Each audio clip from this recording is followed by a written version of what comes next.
എല്ലാവർക്കും നമസ്കാരം. എൻ്റെ ലൈവ് ഞാൻ പറയുന്നത് എല്ലാവർക്കും കേൾക്കാമെന്ന് വിചാരിക്കുന്നു. കാരണം ഒരുപാട് വെയിറ്റ് ചെയ്യാനായിട്ട് എനിക്ക് സമയമില്ലാത്തത് കൊണ്ട് ചെറിയൊരു സമയം എടുത്തിട്ട് ഞാനൊരു ലൈവ് ചെയ്ത് പോവാന്ന് വിചാരിച്ചിട്ടാണ്. അതുകൊണ്ട് ഞാൻ ആരെയും വെയിറ്റ് ചെയ്യുന്നില്ല. ഞാൻ പറയുന്നത് കേൾക്കാമെന്നൊക്കെ വിചാരിക്കുന്നു എല്ലാവർക്കും. അപ്പോൾ ഇന്നൊരു പ്രധാനപ്പെട്ട വിധി നമ്മളെല്ലാവരും കണ്ടതാണ്, കേട്ടതാണ്. അപ്പോൾ വണ്ടിപ്പെരിയാർ കേസിൽ ഒരു 6 വയസ്സായ കുഞ്ഞിനെ പീഡിപ്പിച്ചു കൊന്നതിൽ പിന്നെ കോടതി വെറുതെ വിട്ടതായിട്ട്, തെളിവില്ലാത്തതിന്റെ പേരിൽ കോടതി വെറുതെ വിട്ടതായിട്ട് നമ്മളെല്ലാവരും കണ്ടതാണ്. അപ്പോൾ അതിൽ നിന്ന് നമ്മൾ മനസ്സിലാക്കേണ്ടത്, ഇതില് ഇപ്പോ ഒരു കേസ് ഉണ്ടാവുമ്പോൾ ആ കേസ് എടുക്കാനായിട്ട് പോകുന്ന, കേസിന്റെ തെളിവെടുപ്പിന് പോകുന്ന ഒരു പോലീസ് ഉണ്ട് നമുക്ക്. അതാണ് നിയമ നടപടികളൊക്കെ ചെയ്യുന്ന ഒരു പോലീസ്. ആ നിയമ നടപടികളുടെ സെക്ഷൻ കഴിഞ്ഞാൽ അടുത്തത് കോടതിയാണ്. അപ്പൊ അങ്ങനെ 1, 2, 3 സെക്ഷനൊക്കെ ആയിട്ടാണ് നമ്മുടെ നിയമങ്ങളും നീതിയും കൃത്യനിർവഹണം സാധിക്കുന്നത്. അപ്പൊ ഈ പോലീസിന്റെ അതില് ആദ്യത്തെ പടി എന്ന് പറഞ്ഞാൽ പോലീസിന്റെ നിയമ നടപടികളാണ്. അപ്പൊ പോലീസിന്റെ നിയമ നടപടികളിൽ ആ കേസ് കോടതിയിൽ വന്നപ്പോൾ കോടതിക്ക് തെളിവാണ് മുഖ്യം. അപ്പൊ ഈ തെളിവ് ആര് കൊടുക്കണം? പോലീസ് ഉണ്ടാക്കി കൊടുക്കണം. അല്ലെങ്കിൽ പോലീസ് എന്തൊക്കെയാണ് അതിന്റെ അപാകതകൾ വന്നിട്ടുള്ളത്, ഒരു കേസ് സംഭവിക്കുമ്പോൾ ആ സംഭവിച്ച കേസിൽ എന്തൊക്കെയാണ് പ്രശ്നങ്ങൾ വന്നിട്ടുള്ളത് എന്നുള്ളത് ഈ പറയുന്ന പോലീസ് കൃത്യമായ അവരുടെ ഡ്യൂട്ടിയിൽ അവർ തെളിയിക്കേണ്ടതാണ്. അപ്പൊ അതില് നമ്മളെ സാധാരണക്കാര്, നമ്മളിപ്പോ അത്ര വലിയ പോലീസും കോടതിയും നിയമങ്ങളും പഠിച്ചവരൊന്നുമല്ല സാധാരണക്കാര്, ജനങ്ങള്. അപ്പൊ ഈ സാധാരണക്കാരനായിട്ടുള്ള ജനങ്ങള് ചിന്തിക്കുമ്പോൾ ഏതൊരു കേസിനായാലും, നമ്മൾ ഒരുപാട് വർഷം ഈ ഭൂമിയിൽ ജനിച്ച് ജീവിച്ച മനുഷ്യരായതുകൊണ്ട് നമ്മുടെ ഒരു സമൂഹത്തിൽ നിന്ന് കിട്ടിയ നമ്മുടെ ഒരു അറിവ് വെച്ചിട്ട് നമുക്ക് വളരെ കോമൺ ആയിട്ട് ചിന്തിക്കാവുന്ന ഒരു കാര്യമാണ് എന്ത്, ഈ കുട്ടിയെ റേപ്പ് ചെയ്തിട്ടാണ് കൊലപ്പെടുത്തിയിട്ടുള്ളത്. അപ്പോ അതിന്റെ കൂടെ വേറൊരു കാര്യം കൂടെ പറയുന്നുണ്ട്. ഈ കുഞ്ഞിനെ 3 വയസ്സ് മുതൽ ഇയാൾ പീഡിപ്പിക്കുന്നതാണ്. ഇയാളൊരു സഖാവായിരുന്നു, ഇപ്പൊ ആണോന്ന് എനിക്കറിയില്ല. ഈ സഖാക്കന്മാരാണ് മെയിൻ ആയിട്ട് ഈ വക പരിപാടികളൊക്കെ നടത്തിക്കൊണ്ടിരിക്കുന്ന ആൾക്കാർ. കാരണം അവരുടെ സ്വാതന്ത്ര്യം ഈ വക കാര്യങ്ങൾക്കൊക്കെ അനുവദിക്കുന്നുണ്ട് എന്നാണ് ഞാൻ വിശ്വസിക്കുന്നത്. അപ്പൊ ഈ ഒരു സഖാവ് 3 വയസ്സ് മുതൽ, 3 വയസ്സെന്ന് പറഞ്ഞാൽ ഒരു പിഞ്ചു കുഞ്ഞാണ്.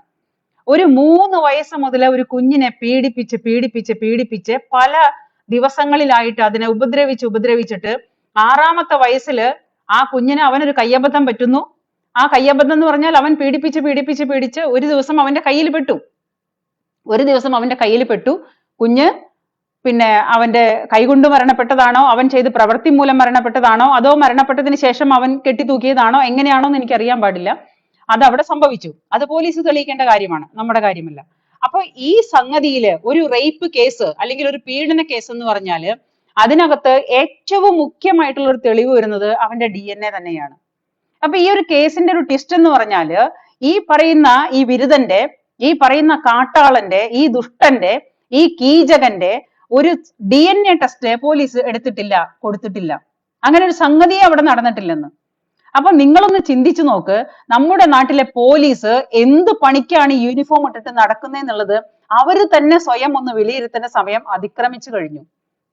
ഈ പോലീസ് എന്ന് പറയുന്ന യൂണിഫോം ഇട്ടിട്ട് ഇവര് എന്ത് കാര്യത്തിനാണ് ഇങ്ങനെ നിയമത്തിന്റെ പേരും പറഞ്ഞിട്ട് ഇവർ ഈ നടക്കുന്നത് എന്നുള്ളത് അവര് സ്വയം ഒന്ന് വിലയിരുത്തേണ്ട കാലം അതിക്രമിച്ചു. കാരണം ഒരു കേസിലെ ഒരു കോമൺ സെൻസ് ആണത്.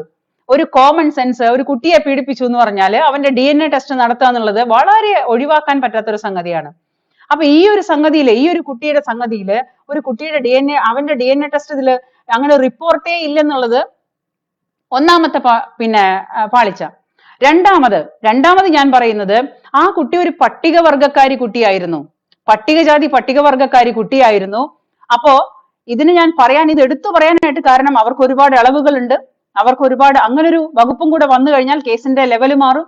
അപ്പൊ അതൊക്കെ മനഃപൂർവ്വം ഇതിൽ നിന്നിട്ട് ഒഴിവാക്കിയതാണെന്ന് ഞാൻ ചിന്തിക്കുന്നു. എന്നെ പോലെ നിങ്ങളും ചിന്തിക്കുന്നു എന്ന് ഞാൻ വിശ്വസിക്കുന്നു. കാരണം ഒരു പട്ടികവർഗത്തിൽ പെട്ടാൽ അവർക്ക് ഒരുപാട് നിയമ സോഴ്സുകളും നിയമാനുകൂല്യങ്ങളും പല കാര്യങ്ങളും നമുക്കുണ്ട്.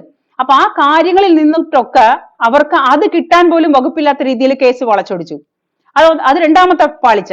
പിന്നെ ഇതിന് ഫോർ എക്സാമ്പിൾ ആയിട്ട് ഞാൻ പറയുന്ന മറ്റൊരു കാര്യം എന്താണെങ്കിൽ, ഇവിടെ പട്ടികജാതി പട്ടികവർഗത്തിൽ ജനിച്ചു എന്ന് പറഞ്ഞതിന്റെ ആ ഒരൊറ്റ ഇളവിന്റെ പേരിൽ മാത്രം നമ്മുടെ ശ്രീനീജൻ, അതായത് ശ്രീനീജൻ എന്ന് പറയുന്ന MLA, ഈ ശ്രീനീജൻ എന്ന് പറയുന്ന MLA ഒരു പത്രപ്രവർത്തകനെ, പ്രധാനപ്പെട്ട നമ്മുടെ മറുനാടൻ മലയാളി പത്രപ്രവർത്തകനെ, പിന്നെ മിസ്റ്റർ സാജൻ സാറിനെ കോടതി കയറ്റി കേസും കൂട്ടൊക്കെ ആയിട്ട് അങ്ങേർക്ക് ഒരു തരത്തിലും മനസമാധാനം കൊടുക്കാതെ ഈ ഒരൊറ്റ വകുപ്പ് വെച്ചിട്ട് മാത്രമാണ് മറുനാടനെ ശ്രീനീജൻ പൂട്ടിയത്. ഈ ശ്രീനീജൻ ഇത്രയും കാലം ഞെളിപിരി കൊണ്ട് ചാടി തുള്ളിയതും അവൻ ഒരു പട്ടികവർഗക്കാരനായിരുന്നു എന്നതിന്റെ ഇളവ് മാത്രം വെച്ചിട്ടാണ്. അപ്പോ കയ്യൂക്കുള്ളവനും പൈസയുള്ളവനും, അതായത് സ്വാധീനമുള്ളവനും പൈസയുള്ളവനും അവനും അവന്റെ അമ്മായിയപ്പനും ചേർന്നിട്ട്, അവന്റെ അമ്മായിയപ്പൻ ചെയ്തൊരു പിന്നെ പരിപാടി നിങ്ങൾ കണ്ടതല്ലേ, അതായത് ഏഷ്യാനെറ്റിൽ വർക്ക് ചെയ്യുന്ന സിന്ധു സൂര്യകുമാറിനെ കുറിച്ച് അവന്റെ അമ്മായിയപ്പൻ എഴുതിയൊരു പോസ്റ്റ് നമ്മളൊക്കെ വായിച്ചതല്ലേ. അതായത് നാക്ക് വളച്ചു കഴിഞ്ഞാൽ ഈ തരത്തിലുള്ള വർത്തമാനങ്ങൾ അവർക്ക് പറയാം, പ്രവർത്തിക്കാം, പബ്ലിക്കായിട്ട് പോസ്റ്റ് ഇടാം, ആരും ചോദിക്കില്ല. അപ്പൊ ഈ പട്ടികജാതി പട്ടികവർഗത്തിന്റെ വലിയൊരു വകുപ്പിന്റെ ഇളവില് ഒരു പത്രപ്രവർത്തകനെ വലിയൊരു പത്രപ്രവർത്തകനെ പൂട്ടിയിട്ട നാടാണ് നമ്മുടെ നാട്. അപ്പൊ ആവശ്യം വരുമ്പോ അത് അവർക്ക് ഉപയോഗിക്കാം. ആവശ്യമില്ലെങ്കിൽ, പാവപ്പെട്ടവനാണെങ്കിൽ, ഒരു ഗതിയും പരഗതിയും ഇല്ലാത്ത ഒരു പാവപ്പെട്ടവരാണെങ്കിൽ അവരെ ഏത് തരത്തിലും തേജോവധം ചെയ്യുന്ന രീതിയിലാണ് നമ്മുടെ നിയമങ്ങൾ വളച്ചൊടിക്കുന്നത്. മനസ്സിലാവുന്നുണ്ടോ? ഈ നിയമങ്ങൾ വളച്ചൊടിക്കാനായിട്ട് പ്രാപ്തരാണ് ആര്? പോലീസും കോടതികളും എല്ലാവരും. ഇനി ആർക്ക് എന്ത് വൈഷമ്യം തോന്നിയാലും ഒരു കാര്യം പറയാതിരിക്കാൻ പറ്റില്ല, ഈ പോലീസ് ആണെങ്കിലും കോടതിയാണെങ്കിലും ഈ രണ്ട് സെക്ഷനും ഇന്ന് രാഷ്ട്രീയക്കാരുടെ വാലാട്ടികളാണ്. ഇനി കോടതി അലക്ഷ്യത്തിന് എന്റെ പേരിൽ കേസ് എടുത്താൽ ആ കേസ് ഞാൻ നിരുപാധികം, ഞാൻ പറഞ്ഞല്ലോ, എനിക്ക് യാതൊരു തരത്തിലുള്ള ബുദ്ധിമുട്ടും ഇല്ല. ഞാനൊരു പൊതുവായി ഒരു ഇതേപോലെ ഒരു സോഷ്യൽ മീഡിയയിലോ അല്ലെങ്കിൽ ഒരു പൊതുവായിട്ടുള്ള മറ്റുള്ള കാര്യങ്ങൾ നോക്കിക്കാണുന്ന ഒരാളാണ്. ആ നോക്കിക്കാണുന്ന വിലയിരുത്തൽ തന്നെ ഞാൻ വളരെ ഓപ്പൺ ആയിട്ട് തന്നെ ഞാൻ പറയും, ഇന്നത്തെ കോടതികളും ഇന്നത്തെ പോലീസും കാശുള്ളവന്റെയും രാഷ്ട്രീയക്കാരന്റെയും വാലാട്ടികളാണെന്ന് പച്ചയ്ക്ക് ഞാൻ പറയാം. അല്ലെന്ന് അവർ തെളിയിക്കട്ടെ. ഇവിടുത്തെ രാഷ്ട്രീയക്കാരനും ഇവിടുത്തെ പോലീസുകാരും ഈ രാഷ്ട്രീയ മേലാളന്മാരുടെ വാലാട്ടികളല്ലെന്ന് ഇവിടുത്തെ കോടതിയും ഇവിടുത്തെ പോലീസുകാരും തെളിയിക്കട്ടെ. എന്തുകൊണ്ട് പൊതുജനങ്ങൾക്ക് അങ്ങനെ പറയേണ്ടി വരുന്നത്? ഞാനൊരു സാധാരണ ഒരു വീട്ടമ്മയാണ്, എനിക്ക് എന്തുകൊണ്ടാണ് ഇങ്ങനെ പറയേണ്ടി വന്നത്? ഇത്രയും വയസ്സിനിടയ്ക്ക് ഞാൻ ജീവിച്ച് പോരുന്ന ഈ കാലഘട്ടത്തിൽ ഞാൻ നോക്കിക്കാണുന്ന ഒരുപാട് കാര്യങ്ങളുണ്ട്, എന്റെ അനുഭവങ്ങൾ. അപ്പോ ആ അനുഭവങ്ങളിൽ കൂടിയിട്ട് എനിക്ക് നോക്കിക്കാണാൻ പറ്റുള്ളൂ. എന്റെ സമൂഹത്തിൽ നടക്കുന്ന കാര്യങ്ങളെ എനിക്ക് നോക്കിക്കാണാനായിട്ട്. ഈ കൈയുള്ളവൻ കാണിക്കുമ്പം കണ്ണുള്ളവൻ കാണുന്നു പറയില്ലേ? അപ്പൊ ഞാൻ പൊതുജനം കണ്ണുള്ളവരാണ്, പൊതുജനം എല്ലാം കാണുന്നു. ഇന്നിപ്പോ ഈ സോഷ്യൽ മീഡിയ കൂടി വന്നതോട് കൂടിയിട്ട് നമുക്ക് ഒരുപാട് കാര്യങ്ങൾ നേരും നെറിവോടും കൂടി അറിയാൻ സാധിക്കുന്നുണ്ട്. പ്രധാനപ്പെട്ട ചാനലുകളൊന്നും റിപ്പോർട്ട് ചെയ്തില്ലെങ്കിൽ നമുക്ക് എല്ലാ കാര്യങ്ങളും സത്യസന്ധമായിട്ട് അറിയാനുള്ള അവസ്ഥ ഇന്നുണ്ട്. അപ്പൊ ആ അവസ്ഥ കണ്ടുകൊണ്ടാണ് ഞാൻ പറയുന്നത്, ഇന്നത്തെ നമ്മുടെ നാട്ടിൽ നടക്കുന്ന ഓരോ തരത്തിലുള്ള തെണ്ടിത്തരങ്ങൾക്കും, ഓരോ തരത്തിലുള്ള ക്രിമിനലുകൾക്കും, ഓരോ തരത്തിലുള്ള സ്ത്രീകൾക്ക് നേരെയുള്ള അക്രമങ്ങൾക്കും, എല്ലാ കാര്യങ്ങൾക്കും ഇതുപോലെ ഒരു ഈസി ആയിട്ട് ഊരിപ്പോരാൻ പറ്റുന്നത് ഇവിടുത്തെ കോടതികളും ഇവിടുത്തെ രാഷ്ട്രീയക്കാരും രാഷ്ട്രീയക്കാരുടെ മേലാളന്മാരായിട്ടുള്ള കുറെ പോലീസുകാരും ഉള്ളത് കൊണ്ട് മാത്രമാണ് ഇവരൊക്കെ രക്ഷപ്പെട്ടു പോകുന്നത്. ഇപ്പൊ ഈ പീഡിപ്പിച്ചവൻ, 6 വയസ്സായ ഒരു കുഞ്ഞിനെ പീഡിപ്പിച്ചവൻ, ആ കുഞ്ഞിന്റെ പീഡന കേസിൽ അവന് കോടതിക്ക് തെളിവാണ് വേണ്ടത്, കോടതിക്ക് കൈമലർത്താം. അതായത് സമൂഹത്തോട് ഒരു ഉത്തരവാദിത്വവും ഇല്ലാത്ത ഏതൊരു വ്യക്തിക്കും, അത് കോടതിയാവട്ടെ പോലീസ് ആവട്ടെ, അവന് കൈമലർത്താം. എന്റെ പേരിൽ കുറ്റമൊന്നുമില്ല. മനസ്സിലാവുന്നുണ്ടോ? അതായത് എന്റെ പേരിൽ ഞാൻ നല്ലവനാണ് എന്ന് കോടതിക്ക് കൈമലർത്താം. അപ്പോഴും ആരാ കഷ്ടപ്പെട്ടു പോകുന്നത്? സാധാരണക്കാരനാണ്. പോലീസിനും പറയാം, അയ്യോ ഇത് അതായത് ഈ പറയുന്ന കേസിലെ മറ്റൊരു വലിയൊരു അവസ്ഥ എന്ന് പറഞ്ഞാല്, ഞാനാണ് ഈ കുറ്റം ചെയ്തെന്ന് ഈ പ്രതി സമ്മതിച്ചതാണ്. ഈ സഖാവ് പച്ചയ്ക്ക് പറഞ്ഞതാണ്, ഞാനാണ് ഈ കൃത്യം ചെയ്തത്, 3 വയസ്സ് മുതൽ ഞാൻ ആ കുട്ടിയെ പീഡിപ്പിക്കുന്നുണ്ട് എന്ന് ഈ പ്രതി കുറ്റം സമ്മതിച്ചതാണ് പോലീസിന്റെ മുൻപില്. എന്നിട്ട് ഇപ്പോ രാഷ്ട്രീയക്കാരെ കിടന്നിട്ട് മുറവിളി കൂട്ടുകയാണ്, എന്തായത് സത്യമായി ചെയ്ത ആളെ കണ്ടുപിടിക്കണമെന്ന്. ഇത് ചെയ്ത ആളെ കണ്ടുപിടിക്കണം എന്ന് പറഞ്ഞിട്ടാണ് ഇപ്പൊ രാഷ്ട്രീയക്കാര് മുറവിളി കൂട്ടുന്നത്. ഇത് ചെയ്ത ആളെ കണ്ടുപിടിക്കാനായിട്ട് സാധാരണ ജനങ്ങൾ വിചാരിക്കേണ്ട ഒരൊറ്റ കാര്യമുള്ളൂ. പൊതുജനങ്ങൾ വിചാരിച്ചു കഴിഞ്ഞാൽ കൃത്യമായി സത്യമായ പ്രതിയെ നമുക്ക് കണ്ടുപിടിക്കാൻ വളരെ ഈസിയാണ്. അത് ഓരോ മനുഷ്യരും, ഓരോ സാധാരണക്കാരനും ചിന്തിക്കണം, അതിനു വേണ്ടി പ്രവർത്തിക്കണം. ഇതൊന്നും ഭൂമി മലയാളത്തിൽ സമാധാനത്തോടുകൂടി ഈ പ്രവർത്തികൾ ചെയ്തിട്ട് ഇവൻ ജീവിക്കാൻ പാടില്ല. ഇവനൊന്നും സമാധാനമായിട്ട് ഇങ്ങനെയുള്ള പ്രവൃത്തികൾ ചെയ്തിട്ട് ജീവിക്കാൻ പാടില്ല. നമ്മൾ ഒരിക്കലും ഇങ്ങനെ പുകഞ്ഞോണ്ടിരുന്നിട്ട് കാര്യമില്ല. ഇവിടുത്തെ സാധാരണക്കാരോടോ ഞാൻ പറയുന്നത്, നമ്മൾ ആരും പുകഞ്ഞോണ്ടിരുന്നിട്ട് കാര്യമില്ല. നമുക്ക് നീതി മേടിച്ചു തരാനോ ന്യായം മേടിച്ചു തരാനോ ആരും വരാൻ പോകുന്നില്ല. ഇവിടുത്തെ പോലീസും വരാൻ പോകുന്നില്ല. ഇവിടുത്തെ കോടതികളെയും പ്രതീക്ഷിക്കേണ്ട. കാരണം നീതിന്യായ കോടതിയല്ല, അന്യായ കോടതിയാണ്. ന്യായ കോടതിയല്ല, അന്യായ കോടതിയാണ്. അങ്ങനെയാണ് പറയാ സാധാരണ. അന്യായ കോടതിയിൽ അവിടെ ഇരിക്കുന്ന ദേവത കണ്ണ് കെട്ടിക്കൊണ്ടായിരിക്കുന്നത്.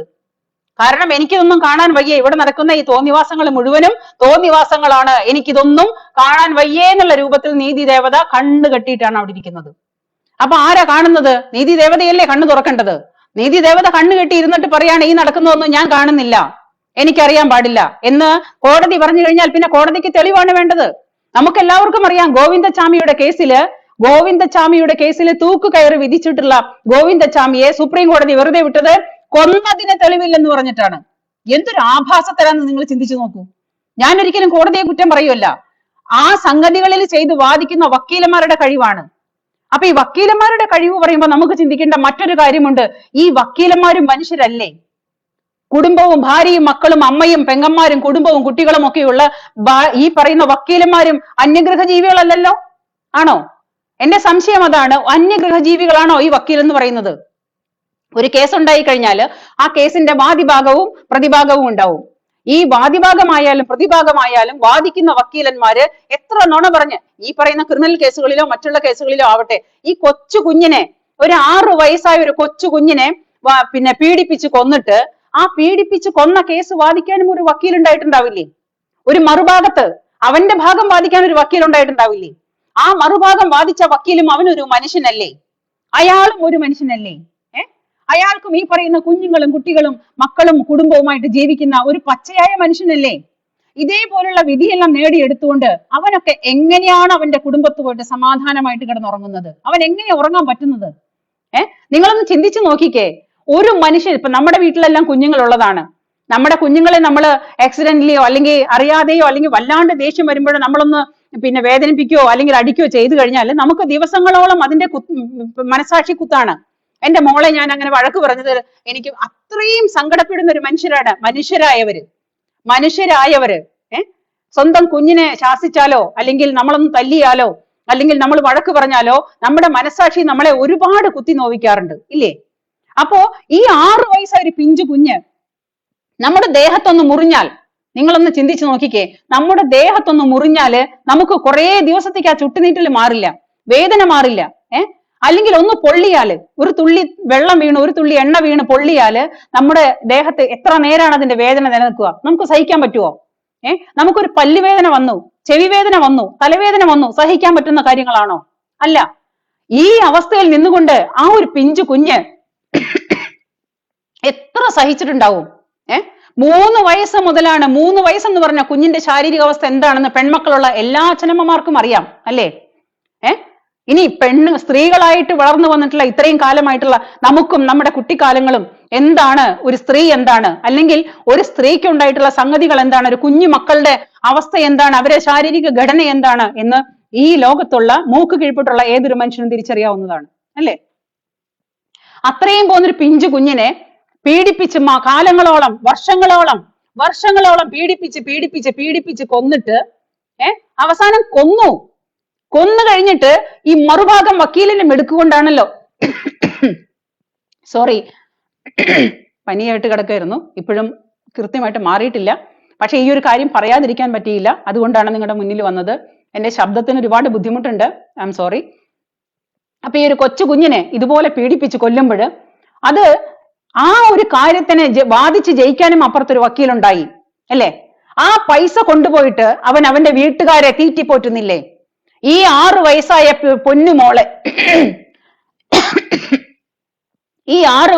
പൊന്നുമോളെ പീഡിപ്പിച്ച് കൊന്നിട്ട് അത് അവനല്ല കൊന്നത്, അല്ലെങ്കിൽ അവൻ കൊന്നിട്ടില്ല എന്ന് വരുത്തി തീർക്കാനായിട്ട് ഒരു മറുഭാഗം വക്കീൽ ഉണ്ടായിട്ടുണ്ടാവുമല്ലോ. ആ മറുഭാഗം വക്കീലും അവനും പഠിച്ച നിയമങ്ങളും വാദിഭാഗം പഠിച്ചതും പ്രതിഭാഗം പഠിച്ച നിയമങ്ങളും ഒരേ കോളേജിലാണ്, ആണല്ലോ. LLB പഠിക്കുന്നതെല്ലാം നിയമങ്ങളെല്ലാം പഠിപ്പിക്കുന്ന കോളേജ് ഒറ്റ നിയമങ്ങളും ഒറ്റ കോളേജും ആണല്ലോ. അപ്പൊ ആ പഠിപ്പിക്കുന്ന വക്കീലന്മാർക്കും ഇവർക്ക് രണ്ടുപേർക്കും നീതിന്യായങ്ങൾക്ക് രണ്ട് തലങ്ങളൊന്നും ഇല്ല. മറുഭാഗം വാദിക്കുന്ന ആൾക്കാർക്കായാലും വാദിഭാഗം വാദിക്കുന്ന ആൾക്കാർക്കായാലും നിയമപുസ്തകങ്ങളും നിയമങ്ങളും എല്ലാം ഒന്നാണ്.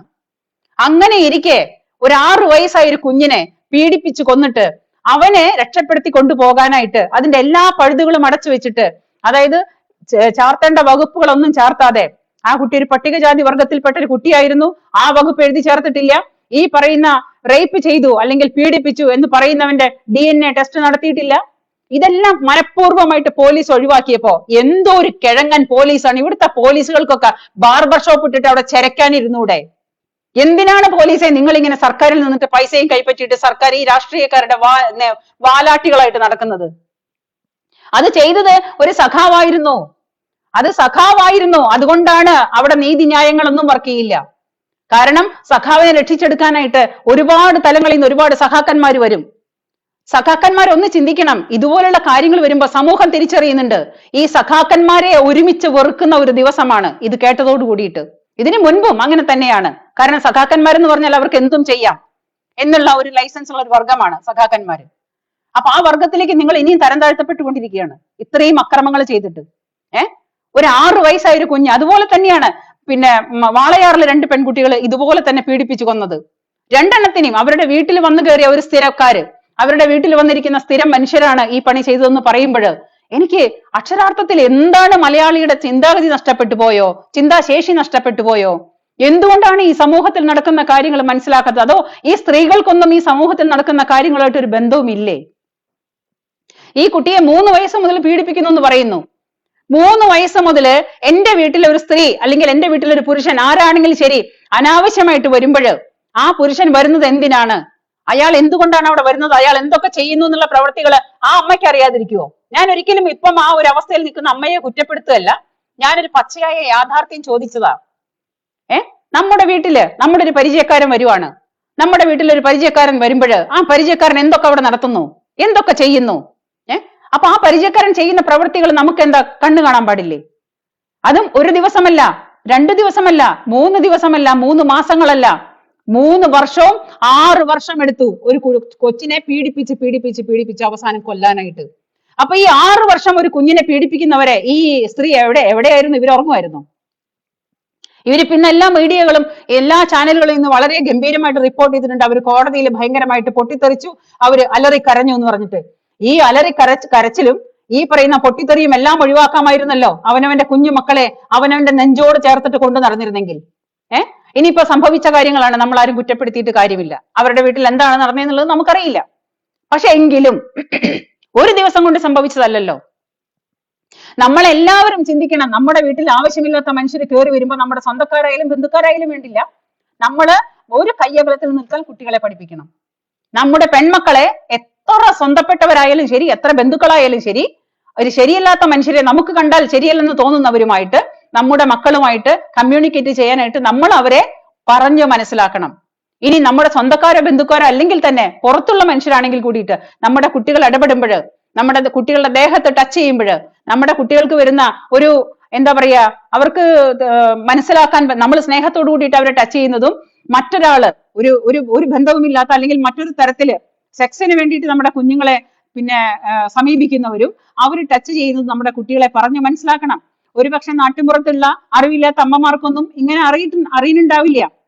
പക്ഷെ അവരെ പരമാവധി നമ്മൾ പറഞ്ഞു മനസ്സിലാക്കാനും ഇതുപോലുള്ള കാര്യങ്ങൾ അവർ മനസ്സിലാക്കാനും അവരും ശ്രമിക്കേണ്ടതുണ്ട്. ഇല്ലെങ്കിൽ ഇതുപോലെ നമ്മുടെ കുഞ്ഞുമക്കളുടെ ജീവൻ പീഡിപ്പിച്ച് അവസാനം കൊന്നുകളയേണ്ട അവസ്ഥയിലേക്ക് നമ്മൾ എത്തിച്ചേരും. നമ്മൾ അവസാനം അനുഭവിക്കേണ്ടി വരും.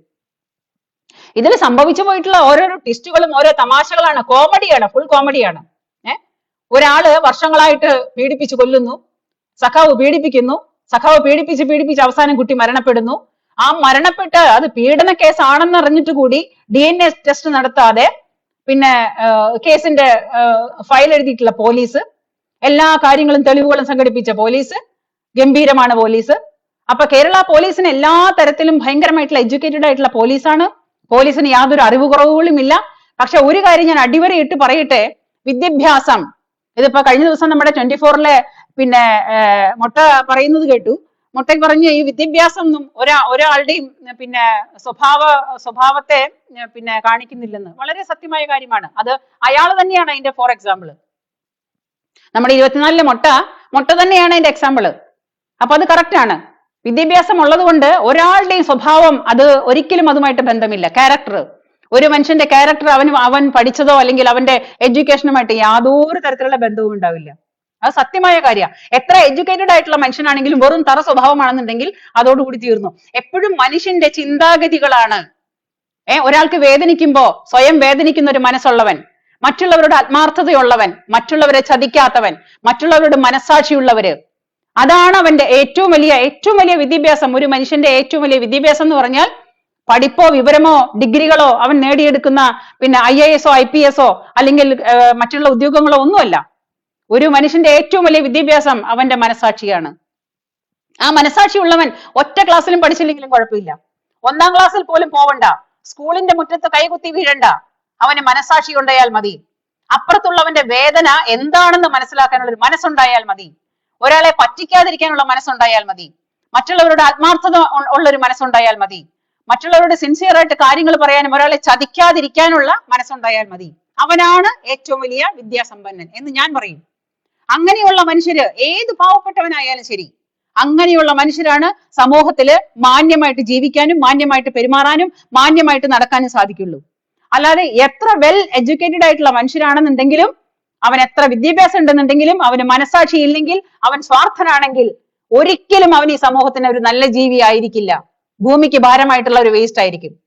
അത് സത്യസന്ധമായ കാര്യമാണ്. ഇപ്പൊ ഈ പറയുന്ന ഈ കുട്ടിയുടെ വിധി വന്നതിലും, ഈ പീഡിപ്പിച്ചു കൊന്ന ഈ കേസിന്റെ വിധി വന്നതിലും അവര് വെറും പാവപ്പെട്ട മനുഷ്യരാണ്, ഒരു ഗതിക്കും പരഗതിക്കും ഇല്ലാത്ത വെറും സാധാരണക്കാരാണ്.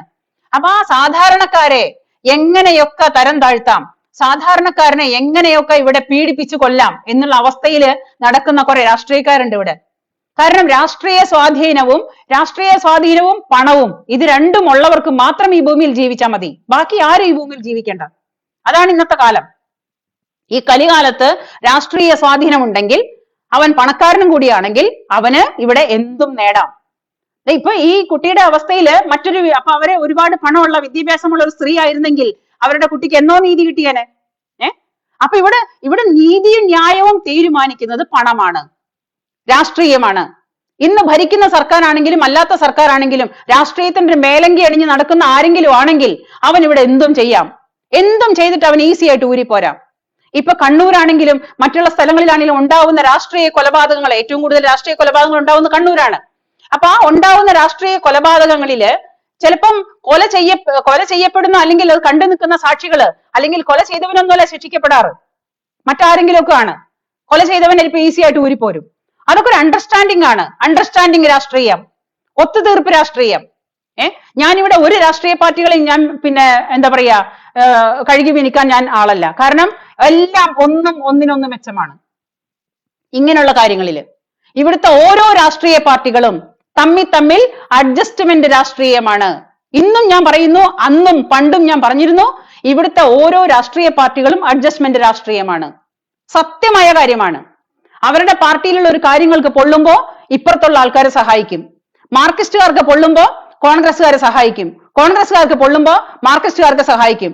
ഇനി ഇതിൽ BJP-ക്കാർ പെട്ടിട്ടുണ്ടെങ്കിലോ BJP-ക്കാരും അഡ്ജസ്റ്റ്മെന്റ് തന്നെയാണ്. ഇപ്പൊ കണ്ണൂർ കൊലപാതകങ്ങൾ BJP-യും മാർക്സിസ്റ്റുകാരും തമ്മിലാണല്ലോ മിക്കപ്പോഴും സംഭവിക്കാറ്. അപ്പൊ ആ സംഭവിക്കുമ്പോഴും ഈ എന്താ പറയാ, അത് പാർട്ടിക്ക് വേണ്ടപ്പെട്ട ആൾ അതിലെങ്ങാൻ പ്രതിയായിട്ടുണ്ടെങ്കിൽ, പാർട്ടിക്ക് വേണ്ടപ്പെട്ട ആരെങ്കിലും അതിൽ പ്രതിയായിട്ടുണ്ടെങ്കിൽ അവിടെ അപ്പോ രാഷ്ട്രീയ ഒത്തുകളി നടക്കും, അഡ്ജസ്റ്റ്മെന്റ് നടക്കും. അത് എത്ര തലമൂത്ത ആൾക്കാരായാലും കുഴപ്പമില്ല. അപ്പൊ എന്റെ കയ്യില്, അതായത് എന്റെ മടിയിൽ കനമുണ്ടെങ്കിൽ അത് BJP-ക്കാരാവട്ടെ കോൺഗ്രസ്സുകാരാവട്ടെ മാർക്സിസ്റ്റുകാരാവട്ടെ, എന്റെ മടിയിൽ കനമുണ്ടെങ്കിൽ എനിക്ക് പുറത്തിറങ്ങി നടക്കാൻ പേടിക്കണം. ആരെ പേടിക്കണം? അപ്പുറത്തുള്ളവനെ പേടിക്കണം. അപ്പൊ അങ്ങനെ വരുമ്പോഴ് ഞാനൊന്ന് അഡ്ജസ്റ്റ് ചെയ്ത് കൊടുക്കുകയാണ്. അവിടെ ആരാണ് വിഡ്ഢിയാവുന്നത്? പൊതുജനം അല്ലെങ്കിലും എന്നും കഴുതകളാണ്. പൊതുജനത്തിന് ഇവിടെ ഒരു 40% പേർക്കും രാഷ്ട്രീയമില്ലെന്നാണ് എൻ്റെ ഒരു അറിവ്. അപ്പൊ ഈ 40% ജനതയ്ക്കും രാഷ്ട്രീയമില്ലാത്തവർക്കും സ്വാധീനമില്ലാത്തവർക്കും പണമില്ലാത്തവർക്കും ഇവിടെ ജീവിക്കാനായിട്ട് യാതൊരു തരത്തിലുള്ള ഗതിയും ഇല്ല. ഓരോ ദിവസം ചെല്ലും തോറും വളരെ മോശമായിക്കൊണ്ടിരിക്കുകയാണ്. ഇപ്പം ശരിക്കും പറഞ്ഞു കഴിഞ്ഞാല് 2023 ഒക്ടോബർ വരെയുള്ള കേസുകൾ എടുത്താൽ, പോക്സോ കേസുകളായാലും ക്രിമിനൽ കേസുകളായാലും, മോഷണമാണെങ്കിലും പിടിച്ചുപറിയാണെങ്കിലും റേപ്പ് ആണെന്നുണ്ടെങ്കിലും അത് ഒരുപാട് വർദ്ധിച്ചിട്ടുണ്ട്. ഒരുപാട്. നമ്മുടെ പിണറായി സർക്കാരിന്റെ വലിയൊരു ഭരണ നേട്ടമാണത്, പറയാതിരിക്കാൻ വയ്യ. പിണറായി സർക്കാരിന്റെ കിരീടത്തിലുള്ള ഒരു തൂവലാണ്, പൊൻതൂവൽ. ഇവിടുത്തെ കേസുകളൊക്കെ വളരെയധികം. ആത്മഹത്യയിൽ നമ്മൾ 4ാം സ്ഥാനത്താണ്.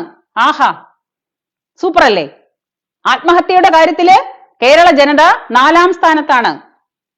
ബാക്കി പിടിച്ചുപറി, മോഷണം, കത്തിക്കുത്ത്, പിന്നെ ക്രിമിനൽസ്, റേപ്പിംഗ്, ഈ തട്ടിക്കൊണ്ടുപോവല്, ആ വക കാര്യങ്ങളിലൊക്കെ നമ്മൾ വളരെയധികം വർദ്ധിച്ചിട്ടുണ്ട്. അതും ആഹാ, എന്തൊരു നല്ല കേരളം, എത്ര സുന്ദരമായ കേരളം, എത്ര സുന്ദരമായ ഭരണം. ഭരണകർത്താക്കളും അവരുടെ ചിങ്കിടികളും കൂടി ചേർന്നിട്ട്, എല്ലാവരും കൂടി ചേർന്നിട്ട് പാർട്ടി സമ്മേളനം നടത്തിക്കൊണ്ടിരിക്കുക. എല്ലാ ജില്ലകളിലും കയറിയിറങ്ങി. രാജാവിന് ഭരിക്കാനായിട്ട് സമയമൊന്നുമില്ല. രാജാവിന് രാവിലെ എണീറ്റ് കഴിഞ്ഞാല് പിന്നെ പാർട്ടി സമ്മേളനത്തിന് ഇറങ്ങണം. കുറെ വാലാട്ടികളുണ്ട് കൂടെ. അപ്പൊ ഈ പറയുന്ന ആലിബാബി 41 കള്ളന്മാരെന്ന് പറഞ്ഞ മാതിരി കുറെ വാലാട്ടികളും പിന്നെ കേരള പോലീസും മൊത്തം എൻഗേജ്ഡ് ആണ്. ഇതൊക്കെ നോക്കാനായിട്ട് രാജാവിന് എവിടെയാ സമയം? രാജാവ് രാവിലെ ഇറങ്ങും പാർട്ടി സമ്മേളനത്തിന്. പാർട്ടി സമ്മേളനം എല്ലാ ജില്ലകളിലും മാറി മാറി മാറി മാറി ഒരു കാലൻ വണ്ടിയിലും കയറി കഴിഞ്ഞിട്ട് കാലൻ പോത്തുംപുറത്ത് കാലൻ വരുന്ന പ്രതീതിയാണ്. രാജാവ് ഇങ്ങനെ മുമ്പിൽ ഇരിക്കുന്നു, ബാക്കി കുറെ എണ്ണങ്ങൾ പിന്നാലെ. അങ്ങനെ സമ്മേളനം നടന്നുകൊണ്ടിരിക്കുകയാണ്. അതിന് സമ്മേളനം പാർട്ടി സമ്മേളനം എന്നാ പറയാ, അല്ലാതെ മറ്റൊരു കാര്യത്തിലും എനിക്ക് ഇതിന് പറയാൻ പറ്റുന്നില്ല. ഇങ്ങനെ നികൃഷ്ടമായിട്ട് നടക്കുന്ന ഈ പരനാറി ചെല്ലുമ്പോഴും ഇതേപോലെ ഇത്രയും കൊല്ലം, 7 കൊല്ലം 8 കൊല്ലം കേരളത്തിനെ മൊത്തം ഇല്ലാണ്ടാക്കിയിട്ടും കേരളത്തിനെ ഈ അവസ്ഥയിൽ എത്തിച്ചിട്ടും യാതൊരു തരത്തിലുള്ള ജോലിയില്ല, സമാധാനമില്ല, തട്ടിക്കൊണ്ടുപോലും മറ്റുള്ള കാര്യങ്ങൾ, അങ്ങനെ എല്ലാത്തിലും മുൻപന്തിയിലാണ് നമ്മള്. മറ്റുള്ള ഡെവലപ്മെന്റ് ഒന്നും നമുക്കില്ല. അങ്ങനെയായിട്ടും ഈ സാധനങ്ങൾ ചെല്ലുമ്പോൾ ഇതുങ്ങളെ സ്വീകരിക്കാനായിട്ട് കുറെ വാലാട്ടികൾ നമ്മുടെ നാട്ടിൽ ഉണ്ടെന്ന് പറയുന്നത് നമ്മുടെ കേരളത്തിലെ ഇന്നത്തെ മലയാളികളുടെ മാനസികാവസ്ഥയെ വെല്ലുവിളിക്കുന്ന രീതിയിലുള്ള മനുഷ്യരാണ്. ഈ കേരളത്തിൽ ഈ മനുഷ്യരാണെന്നുണ്ടെങ്കിൽ നമ്മൾ ഭയപ്പെടുക തന്നെ വേണം. കാരണം ഈ ജാതി സർക്കാരിനെ താങ്ങുന്ന കുറെ മനുഷ്യരുണ്ടെങ്കിൽ ആ മനുഷ്യരുടെ ചിന്താശക്തി എന്താണെന്നും അവന്റെ ചിന്താഗതി എന്താണെന്നും നമ്മൾ വളരെ ഗംഭീരമായിട്ട്, വളരെ സൂക്ഷ്മതയോട് കൂടിയിട്ട് നമ്മൾ ചിന്തിക്കേണ്ടതാണ്. കാരണം സർക്കാരിന്റെ മാനസികാവസ്ഥ എന്താണെന്ന് അറിയാലോ. ഈ സർക്കാരിന്റെ മാനസികാവസ്ഥയ്ക്ക് അനുസരിച്ച് ചിന്താഗതിക്കാരായിരിക്കും അവരെ സപ്പോർട്ട് ചെയ്യുന്നവര്. അപ്പോ നമ്മൾ എല്ലാവരും വളരെ സൂക്ഷ്മതയോട് കൂടിയിട്ട്, വളരെ ബി കെയർഫുൾ ആയിട്ട് നമ്മൾ ഇരിക്കേണ്ട അവസ്ഥയാണ്. കാരണം കലികാലമാണ്, കാലനാണ് ഭരിക്കുന്നത്. കാലൻ ഓരോ ദിവസവും വന്നുകൊണ്ടിരിക്കുന്നു. ഓരോ ദിവസവും ഖജനാവ് ഇപ്പൊ കാലിയാണ്. ഖജനാവിലൊക്കെ പൂച്ച പെറ്റ് കിടക്കുന്നു. അഥവാ വല്ലതും കടിയിലും പിടിയിലും കിടക്കുന്നുണ്ടെങ്കിൽ അത് ഖജനാവിലെ 41 കള്ളന്മാരും രാജാവും കൂടിയിട്ട് തിന്നു മുടിച്ച് സുയിച്ച് വണ്ടിയിൽ ഇങ്ങനെ പോയിക്കൊണ്ടിരിക്കുന്നു. പാർട്ടി സമ്മേളനം ഗംഭീരമാക്കിക്കൊണ്ടിരിക്കുന്നു. മറ്റുള്ള കാര്യങ്ങൾക്കൊന്നും രാജാവിന് സമയമില്ല. രാജാവിന്റെ രഥം ഇങ്ങനെ നീങ്ങിക്കൊണ്ടിരിക്കുകയാണ്. സമയമായില്ല പോലും. വാസവദത്തയുടെ അന്നത്തെ വരികളാണ് എനിക്ക് ഓർമ്മ വരുന്നത്. ആ അവസ്ഥയാണ്. ആയിട്ടില്ല, കുറച്ചും കൂടി മൂക്കാനുണ്ട്, കുറച്ചും കൂടെ മൂത്ത് പഴുക്കാനുണ്ട്. പോയിക്കൊണ്ടിരിക്കുകയാണ്. എവിടേക്കാണ് ഈ കാലനെ പിന്നെ കയറൂരി വിട്ടിരിക്കുന്നതെന്നുള്ളത് സർവീശ്വരന് മാത്രമേ അറിയുള്ളൂ. അത് അദ്ദേഹം ചെയ്യട്ടെ. കാരണം ഏത് മേളിൽ പോയിട്ട് കളിച്ചിട്ട് വന്നാലും താഴെ വന്നിട്ട സമ്മാനം. അപ്പൊ ഏത് ബസ്സിൽ കയറിയിട്ട് എവിടെ പോയിട്ട് പാർട്ടി സമ്മേളനം നടത്തിയിട്ട് രാജാവ് നടന്നാലും, രാജാവേ നിങ്ങൾക്കൊരു സമ്മാനം വച്ചിട്ടുണ്ട്, അതിന് കുറച്ചും കൂടെ ഒന്ന് മൂക്കാനുണ്ട്. ദൈവം കയറൂരി വിട്ടിരിക്കുകയാണ്. എവിടെ വരെ പോകുന്ന അങ്ങേർക്കൊന്ന് കാണണ്ടേ? അപ്പൊ അത് പോവും, അടുത്ത് തന്നെ, അധികം വൈകില്ല, ഒന്നും വിദൂരമല്ല.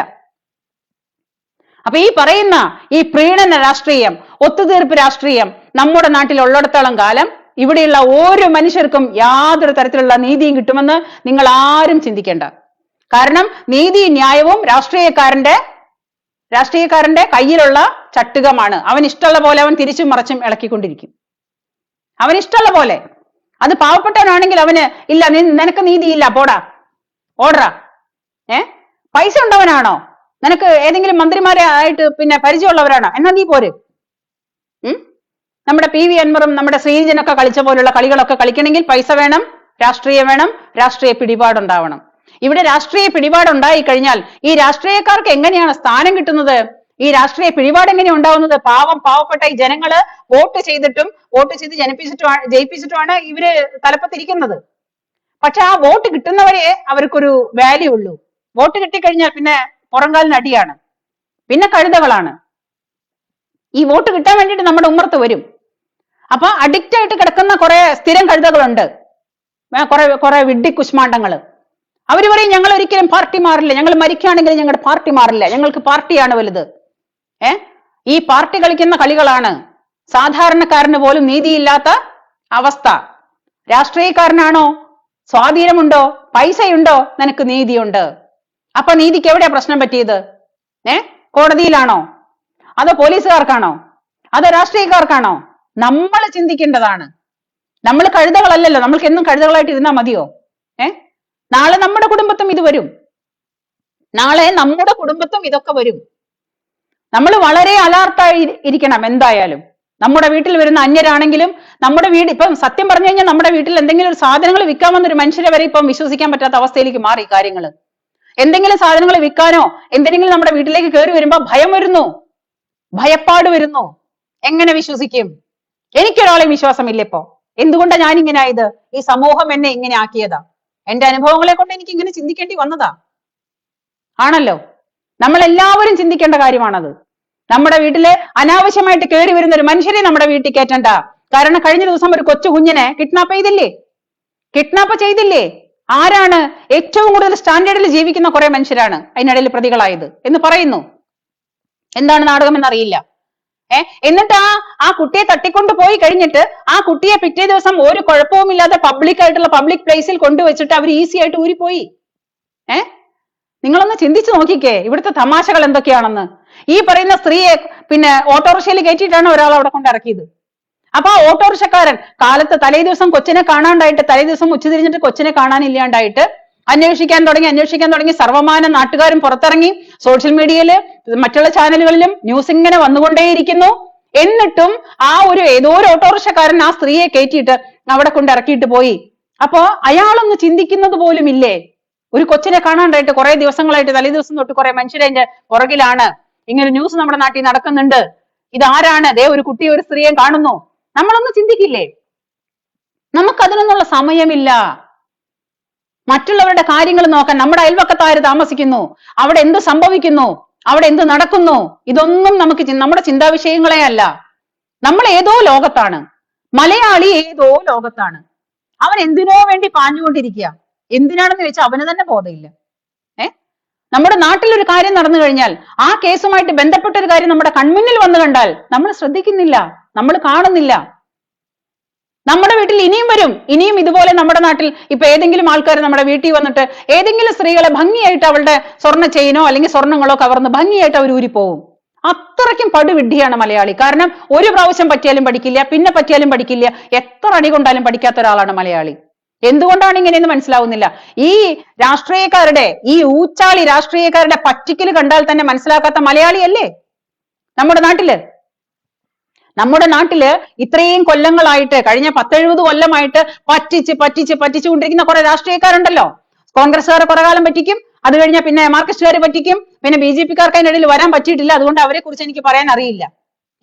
ഈ കഴിഞ്ഞ കുറെ വർഷങ്ങളായിട്ട്, കുറെ കാലങ്ങളായിട്ട് മലയാളിയെ പല തരത്തിലും പറ്റിച്ചു കൊണ്ടിരിക്കുന്ന രാഷ്ട്രീയക്കാരനെ മലയാളിക്ക് കണ്ണു കണ്ടൂടാ. മലയാളിക്ക് തിരിച്ചറിയില്ല. എന്തുകൊണ്ടാ മലയാളി തിരിച്ചറിയാത്തത്?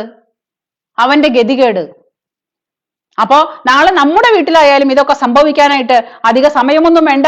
നിങ്ങൾ എല്ലാവരും ബി കെയർഫുൾ. അറിയാത്തൊരു മനുഷ്യനെ വീട്ടിൽ വിളിച്ച് കയറ്റരുത്. അതോ അറിയുന്നവർ വന്നാലും നമ്മൾ ശ്രദ്ധിക്കണം, നമ്മൾ അലർട്ടായിട്ടിരിക്കണം. അല്ലെങ്കിൽ നമ്മുടെ കുഞ്ഞുമക്കൾക്ക് എന്തെങ്കിലും വന്നു കഴിഞ്ഞാൽ നമുക്കൊരു നീതിയോ സർക്കാരോ നിയമമോ നമുക്ക് കിട്ടുമെന്ന് സാധാരണക്കാരൻ ഒരിക്കലും വിചാരിക്കണ്ട. നമ്മൾ സ്വയം നീതിയാവേണ്ടി വരും. ഇങ്ങനെ പോയാൽ നമ്മൾ സ്വയം നീതിയാവേണ്ടി വരും, നമ്മൾ സ്വയം തീയാവേണ്ടി വരും. ഇവിടുത്തെ ഓരോ സ്ത്രീകളോടും ഓരോ അമ്മമാരോടും ഞാന് റിക്വസ്റ്റ് ചെയ്യുന്നു, നമ്മൾ സ്വയം തീയാവുക. ഒരിക്കലും നമ്മൾ പുകഞ്ഞിരുന്നിട്ട് കാര്യമില്ല. കേരളത്തിലെ സ്ത്രീകളോടാണ് ഞാൻ പറയുന്നത്, നമ്മൾ സ്വയം തീയാവുക. നമ്മൾ ഒരുപാട് കെയർ ചെയ്ത് നമ്മുടെ മക്കളെ ചേർത്ത് പിടിച്ച്, ഊണിലും ഉറക്കത്തിലും അവരെ നമ്മൾ ചേർത്ത് പിടിച്ച് നമ്മുടെ കൂടെ നിർത്തുക. ഒരിക്കലും ഒരു തരത്തിലും ഒരാളുടെ കൂടെയും പിന്നെ കമ്മ്യൂണിക്കേറ്റ് ചെയ്യാനോ അല്ലെങ്കിൽ ഒറ്റയ്ക്ക് വിടാനോ ഒരിക്കലും നിങ്ങൾ ശ്രമിക്കരുത്. നമ്മുടെ മക്കൾ എപ്പോഴും നമ്മുടെ കൺവെട്ടത്ത്, നമ്മൾ വളരെ സൂക്ഷ്മതയോടുകൂടി നമ്മൾ അവരെ ചേർത്ത് പിടിക്കണം. ഇല്ലെങ്കിൽ നമുക്ക് നഷ്ടപ്പെടുന്നത് നമ്മുടെ മക്കളെ ആയിരിക്കും. വിലപിച്ചിട്ട് കാര്യമില്ല. വാളയാറായാലും വേണ്ടില്ല, ഇപ്പൊ ഈ പറയുന്ന സംഗതിയിൽ ഈ അമ്മയുടെ കരച്ചിലായാലും വേണ്ടില്ല. ഒരിക്കലും നെഞ്ചു പൊട്ടുന്ന, നെഞ്ചു തകർക്കുന്ന കരച്ചിലാണ് അവരുടെ. അത് സഹിക്കേണ്ടി വന്നത് എന്തുകൊണ്ടാണ് അവർ ശ്രദ്ധിക്കാതിരുന്നത് എനിക്കറിയില്ല. കാരണം ഞാൻ അവരുടെ ആ വീടിന്റെ അവസ്ഥയിലുള്ള കാര്യങ്ങളൊന്നും എനിക്കറിയില്ല. അതുകൊണ്ട് ഞാൻ അതിനെക്കുറിച്ച് കൂടുതൽ പറയുന്നില്ല. പക്ഷേ നമ്മൾ സ്വയം തീയാവണം, നമ്മുടെ മക്കളെ ചേർത്ത് പിടിക്കണം. നാളെ ഇത് നമ്മുടെ വീട്ടിലും സംഭവിക്കാം. അതുകൊണ്ടാണ് ഇത്രയും പറഞ്ഞുകൊണ്ട് ഞാൻ എന്റെ വാക്കുകള് പിന്നെ ഇവിടെ അവസാനിപ്പിക്കുകയാണ്. നിങ്ങളത് കാര്യമായിട്ട് തന്നെ എല്ലാവരും ഷെയർ ചെയ്യണം, സമൂഹത്തിൽ എത്തിക്കണം. എന്നെ കൊണ്ട് പറ്റുന്നതാണ് ഞാൻ ചെയ്യുന്നത്. നാളെ നിങ്ങളും ഈ പറയുന്ന അനീതിക്കെതിരെ തീയാവണം. കേരളത്തിലെ ഓരോ സ്ത്രീകളും ഇവിടുത്തെ അനീതിക്കെതിരെ തീയാവണം. ജയ് ഹിന്ദ്, നമസ്തേ, താങ്ക് യു.